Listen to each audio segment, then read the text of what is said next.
the final results of the TRINOVA-1 have been presented.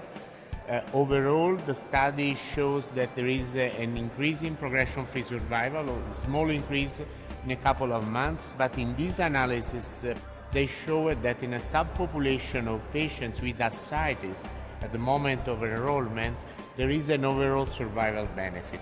Of course, this is a subgroup analysis, but this is hypothesis generating and may produce further investigation in the future.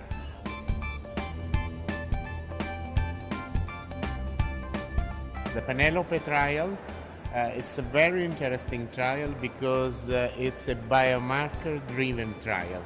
The patients were selected based on previous information of the literature on having low HER3 RNA, and so those patients have been randomized to receive chemotherapy or chemotherapy and pertuzumab. And the chemotherapy course were 3 courses with gemcitabine or Taxol or topotecan. So overall the study was negative because even in this population of HER3 negative or with low expression of HER3 ovarian cancer, pertuzumab was not able to prolong PFS. But analyzing the course, it seems that the course with the chemotherapy gemcitabine backbone may probably benefit more of the addition of pertuzumab. So it is very likely that this investigation will continue.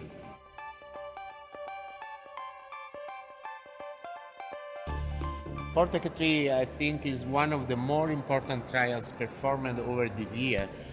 The main question is if the addition of chemotherapy to radiotherapy in high-risk endometrial cancer after surgery may reduce the risk of recurrence and improve overall survival. And the authors showed that there is no significant decrement of quality of life, particularly in the long-term setting. At 2 years, there were no differences among the patients treated with radiotherapy alone or radiotherapy and chemotherapy.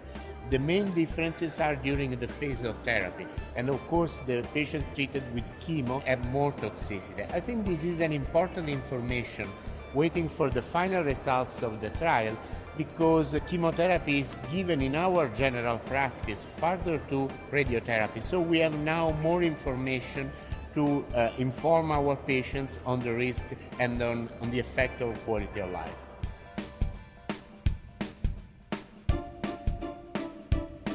We know now that more patients affected by ovarian or breast cancer carry a BRCA mutation. So we identify in our current clinical practice a lot of families and normal women with BRCA mutation. And in many cases we prospect them to receive a prophylactic asciectomy and hysterectomy. But of course, probably the removal of the uterus is not needed. And so this is the first report of a cohort of more than 1,000 patients in 9 centers analyzing what happens if only the ovary are removed and not the uterus.